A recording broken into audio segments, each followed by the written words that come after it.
Thank you to the chairman. Good morning. And thank you to the witnesses and the others that are here and joining us at this hearing. Last week, after Trump insider and convicted criminal Steve Bannon demanded that Chairman Jordan do more to protect Donald Trump, and this committee answered the call. It's no accident that last week, this committee called as witness a former defense attorney for Donald Trump in the classified documents case. Rudy Giuliani's former lawyer and the attorney who has written and filed Chairman Jordan's amicus briefs to the Supreme Court to support Donald Trump's many indictments. Republicans rolled their eyes and snickered when I noted, as the ranking Democrat on the subcommittee, that the plain goal of that hearing was to influence the New York hush money trial against Donald Trump.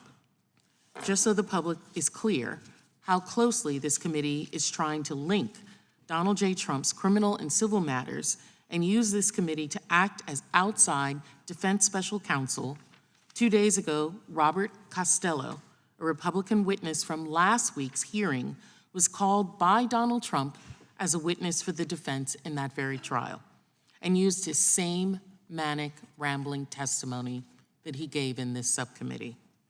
Thankfully now, maybe the chairman and GOP members won't continue to be blasted by Fox News and other MAGA news outlets and blogs for not doing enough with the committee to support the former president. Costello got to try out his testimony. Defense counsel thought it was good enough to appear as a witness on the stand last week. I know the American people don't believe that this is an appropriate use of the $20 million allocated to this committee, holding 6 full hearings to bolster disproven lies that the government is colluding with social media companies to target conservatives, calling in an anti-Semitic, anti-vax, racist conspiracy theorist who claims a worm ate part of his brain as a witness. Others just spread the widely debunked fringe claims about the deep state or have personnel grievances from appropriate firing from their former employers that the committee offers them time to air here. This is what Republicans have made of the committee process, but I guess it goes along with their inability to effectively legislate in this Congress as well. You know, people often wonder, with my courtroom litigation background, having been a prosecuting assistant district attorney, if I enjoy these hearings. I have to tell you, every time I get a notice of a hearing for this committee, my stomach hurts because I'm disturbed by the use of this legislative time to prop up a failed individual, one individual, a loser in elections, a disastrous dictatorial wannabe in governing, a perennially bankrupt, false revenue inflating con artist in business, and a cheater in marriage even. That's who the Republicans want us to spend our time on, supporting Donald Trump, rather than the American people. Today, we're going a step further. We are somehow having a hearing to protect the gun lobby, to prop up Donald Trump's pro-death agenda, when more than 100 Americans die of gun violence every day. We have colleagues who have lost friends, classmates, mass shooters. Some of us in this Congress see the scourge of illegal guns coming across state and city lines to ravage communities with gun violence and death of youth. But these deaths happens everywhere, haunting every corner of the American experience, and without a robust federal law enforcement and ATF and FBI, Americans will die at a faster rate. I know that the Virgin Islands, my home, our federal law enforcement play a critical role in combating the scourge of drugs and guns, trafficking. Without these agencies, or with more guns available to bad people, my region where I live and all of America will be even more dangerous. Families of gun violence victims have their lives ripped apart and turned upside down in a moment. None of that is helped or made less common occurrence when we attack and undermine the ATF and the FBI. Republicans on this committee simply, it's not a matter of caring about those mass victims. Families in Uvalde identified their children by shoes because they could not identify them by the faces that they had looked at every day.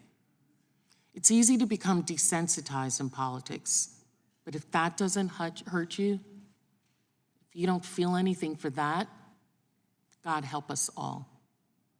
There have already been 27 deaths from school shootings this year alone. Almost 4,000 children and teens are shot and killed every year, 15,000 more injured. Guns are the #1 cause of death in children between the age of 1 and 18. The first cause of death, guns. Not car accidents, suffocation, drowning, poisoning, cancer. #1, guns. An entirely preventable death if guns were in fact well regulated. Instead of addressing this real problem, and instead of listening to 3/4 of gun owners, 3/4 that support common sense gun safety laws, we're continuing with this. They brought us here right after Police Week in furtherance of a mission to defund and dismantle the agency trying to save our children, save Americans from gun violence.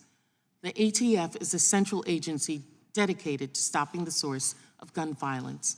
Its agents ensure the background check laws are followed. They keep guns out of the hands of criminals. They investigate gun crimes. They prevent mass shootings, school shootings. They support local law enforcement and gun tracing and enforcement efforts. They do the vital work we so desperately need. We're going to hear today about ATF overreach, and especially about the death of Mr. Malinowski. That is a tragic loss of life. Every loss of life is tragic. Our sympathies, all of us, I believe, go out to the family. While an investigation is ongoing it's inappropriate to be drawing conclusions before the results of an investigation are released. We do know from affidavits from the court that it was alleged that Mr. Malinowski was a mass gun trafficker, and we know that some of the guns he sold were used to commit crimes. We know that ATF agents were serving a legitimate search warrant. Beyond that, we await the results of an investigation, and this committee shouldn't seek to influence that. Let's not be mistaken. Republicans are not here today because they're concerned about the tragic loss of life during a police raid. You know why I know that?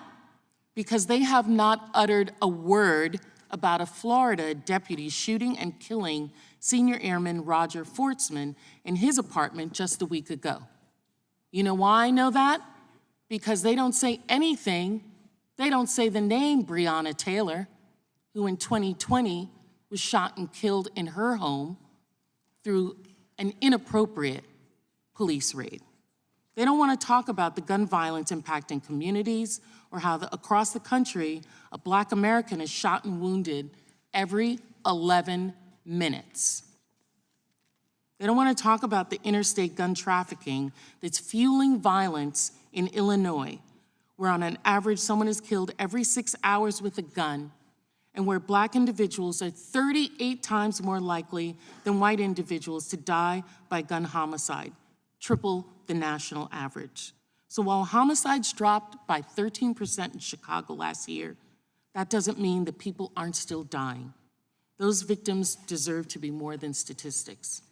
We don't talk about that. They don't want to talk about that. They don't want to talk about other kinds of police raids.